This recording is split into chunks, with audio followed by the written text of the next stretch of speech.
Bonjour, le biais, comment le choisir et comment le respecter? Ici, nous sommes en 30 minutes, j'ai Asian Session, London Morning, New York Morning. Comme c'est le DAX, j'ai pas mis New York après-midi et le soir parce que ça ne nous concerne pas. Si vous êtes sur l'euro USD, si vous êtes sur les cryptos, si vous êtes sur le gold, bien sûr, et les indices US, vous le mettez parce que ça va être très important. Mais c'est valable sur tous les actifs. Le principal, c'est le raisonnement. Comment choisir son biais? Ici, nous avons l'Asian, sortie d'Asian ici. Et là, sur le Discord, d'ailleurs, je vous mets le lien en bio, c'est un partage gratuit, je ne vends rien, je partage juste. Sur le Discord, ici, nous étions là, j'ai dit mon biais pour aujourd'hui va être haussier, je vais vous expliquer pourquoi. Vous vous rappelez qu'en daily, nous avons pris les plus hauts historiques, ici, voilà, la veille, hein, puisque ici nous sommes en daily, on a pris les plus hauts historiques. Vous vous rappelez qu'on a comblé entièrement, on a fermé cette imbalance ici, impulsion haussière, donc beaucoup se sont dit, ah, on va vendre techniquement, on n'avait pas encore de quoi vendre. Et pourquoi? Parce que quand nous avons créé ce haut ici, après la prise de liquidité, impulsion baissière, parfait. Création des balances baissière, on casse ce lot, impulsion baissière, on remonte dans l'imbalance et on chute.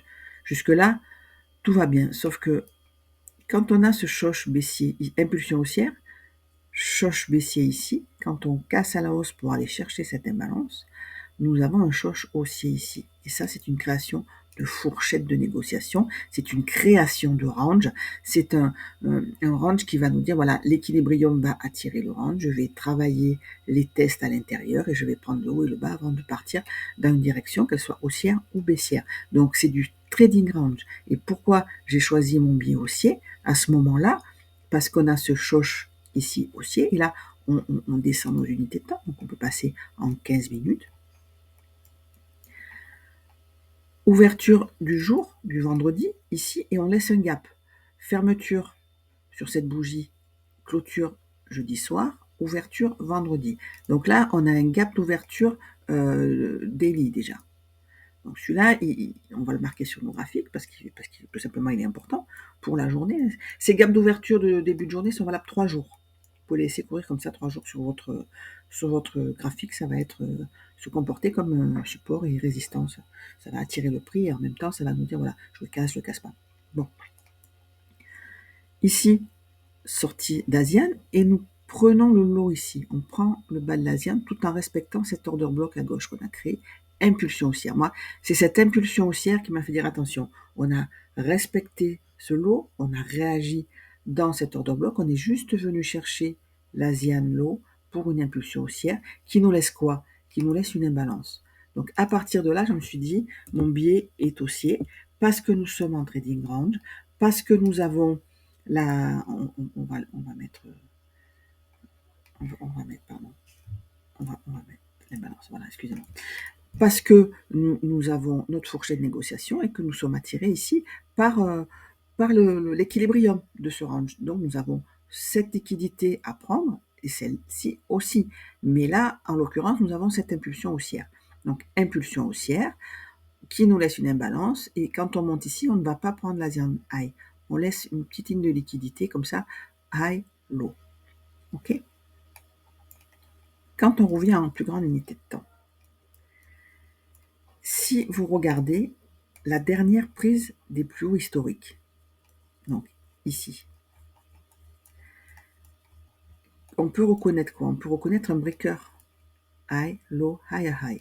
Une ligne de liquidité comme ça qui nous dit, bon, on a clean. Maintenant, pour avoir un breaker baissier, notre breaker, c'est tout ça. Donc high, low, high, high, c'est un breaker. Comme on l'a cassé à la baisse, on peut réduire notre breaker sur la bougie inférieure. Vous voyez comme il fonctionne, on revient s'appuyer dessus. Ici, on a quoi comme ligne de liquidité? Pardon, ça c'est les projections qu'on a tracées vendredi sur le Discord, on a partagé l'écran. Le lundi matin, le matin, la session de Londres du matin, j'essaye de partager mon écran. Je trade, moi je suis pas formatrice au départ, je suis trader, donc je coupe le micro, je vous dis juste ce que je remarque et vous voyez mes annotations au fur et à mesure. Donc à ce moment-là, quand on était là, on avait quoi comme ligne de liquidité? On avait un high et un low high. c'est faible ça, on n'a pas pris cette liquidité.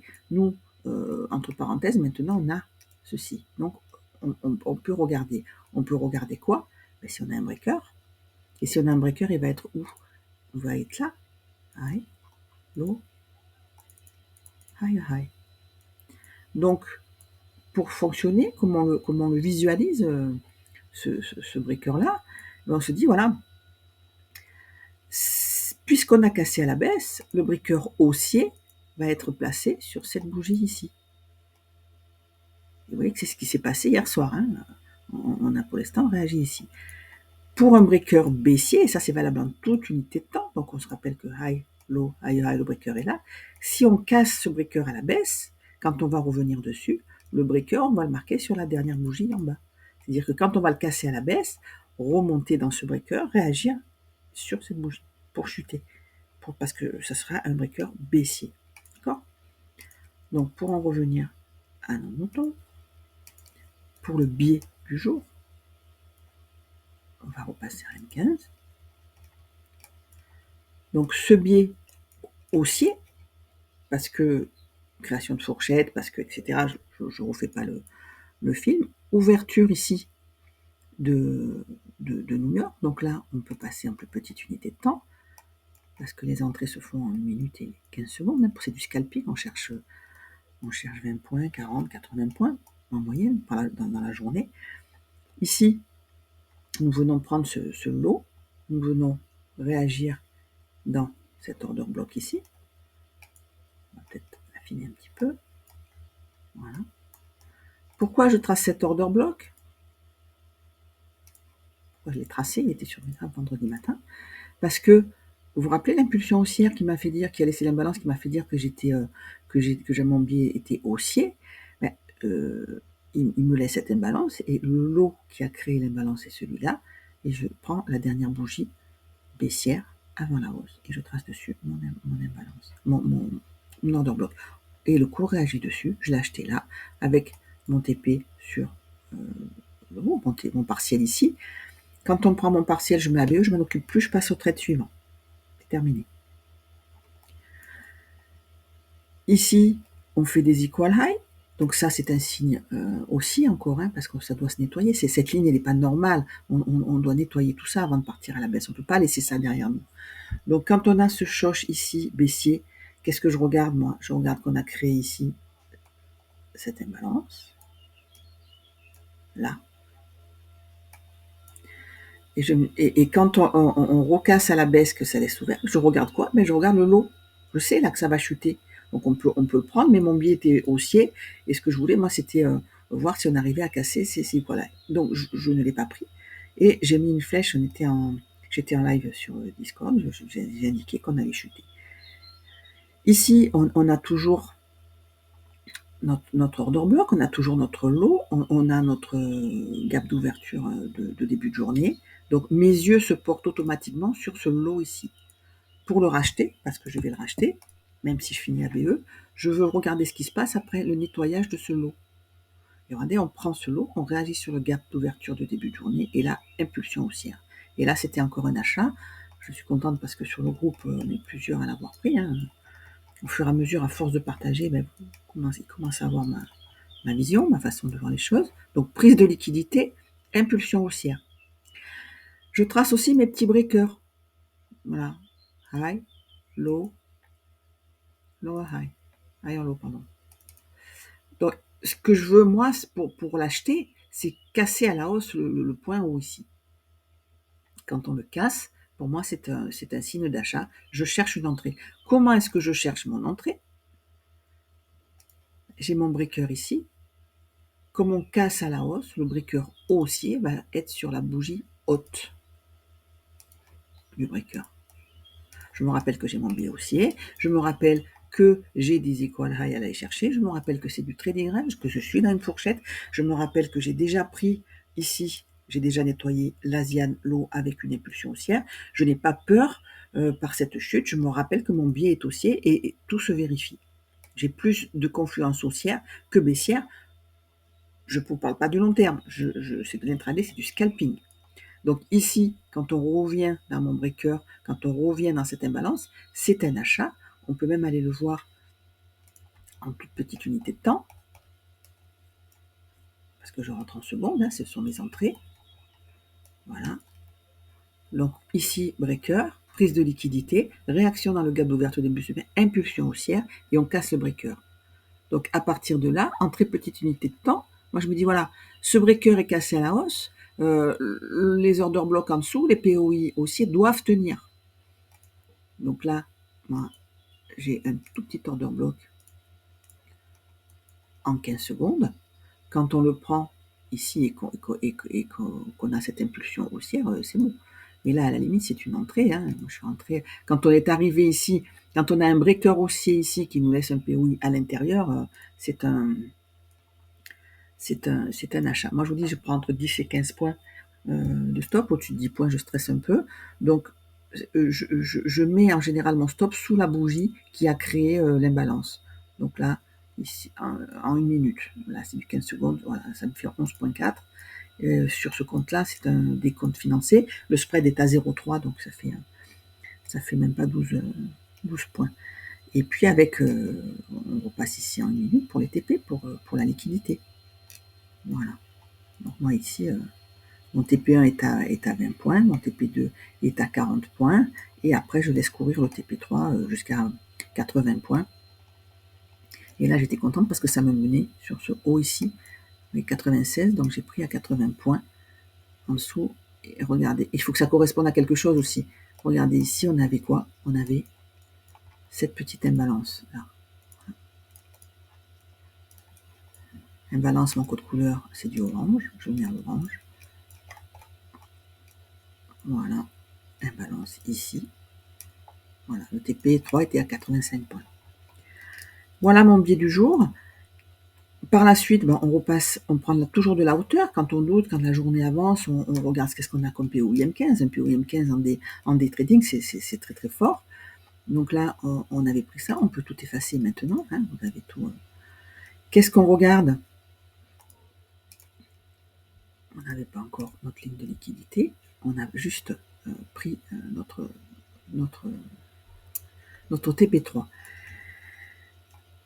Quand on prend ce haut ici, là, qu'est-ce qu'on remarque? Qu'ici, on a encore un breaker.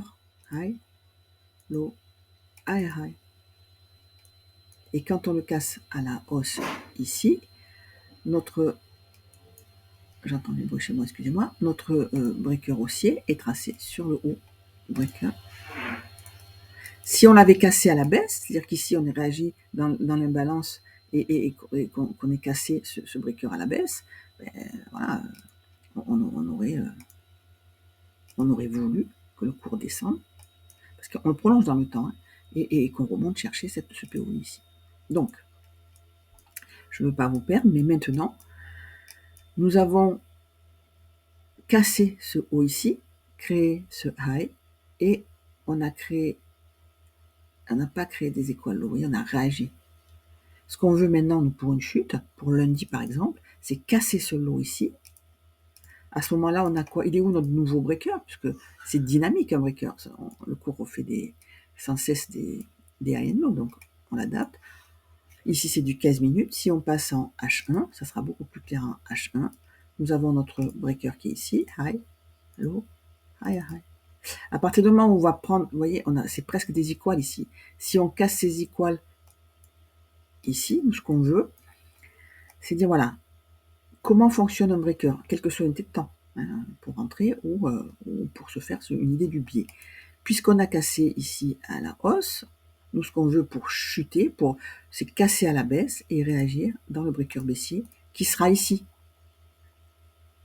Pour l'instant, c'est ce breaker haussier qui fonctionne. On est revenu dedans. Voilà. Pour ça que le biais de lundi matin, je vais attendre l'ouverture. Est-ce qu'on ouvre au-dessus, en dessous du prix de clôture? Comment on se comporte pendant l'asienne? Est-ce qu'on nous laisse une mèche à aller chercher? Est-ce qu'on nous laisse une indication, hein? Souvent, quand on a une mèche comme ça, c'est le cours, une première tendance, le cours revient vers son puits d'entrée, puis après, tranquillement, il suit son cours. Mais là, c'est comme une flèche qui nous indique que la tendance. Hein. La théorie qui dit que quand on a comme ça un doji qu'on doit le shorter, c'est pas toujours vrai. Hein. On surveille son point médian Et si on le casse à la hausse, le point médian, c'est souvent un signe d'impulsion, d'intention. D'accord? Donc pour lundi, je vais surveiller le prix de clôture, je vais surveiller ce gros breaker H1. Maintenant, j'ai une ligne de liquidité qui me convient pour un short éventuel, c'est-à-dire qu'on a cette ligne de liquidité là, mais attention, rien n'est sûr, le cours peut très bien réagir dans ce breaker, il peut très bien même faire une mèche qui va venir chercher cette imbalance ici,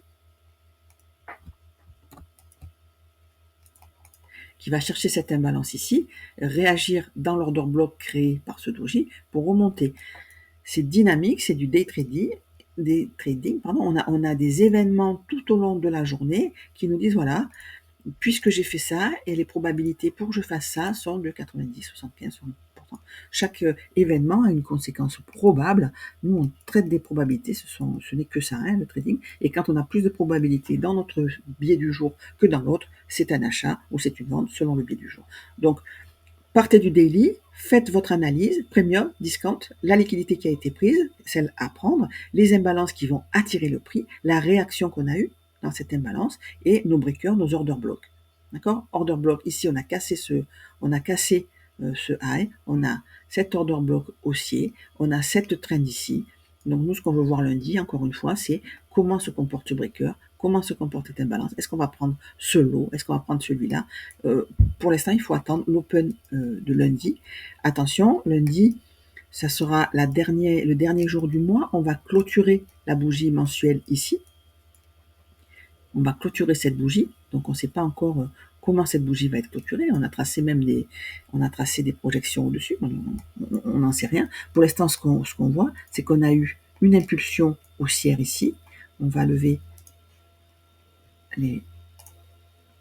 Faites pas attention aux indicateurs, c'est des choses que je teste parce qu'on me demande ce que j'en pense.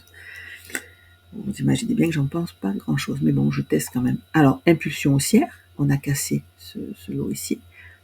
Et vous voyez comme on est revenu ici? On est revenu, la mèche est revenue dans cette imbalance ici. On a pas tout à fait, on a fait des equal lows. C'est pour ça que cette imbalance est ouverte, c'est un signe haussier. Mais attention, on peut très bien revenir. Ici, breaker en mensuel. D'accord? C'est pareil. Donc on va voir, puisqu'on a cassé ce haut ici, on va voir où on clôture la bougie de demain. On va voir notre breaker et ici on aura une entre guillemets une résistance puisque c'est le prix du breaker. Ok, merci.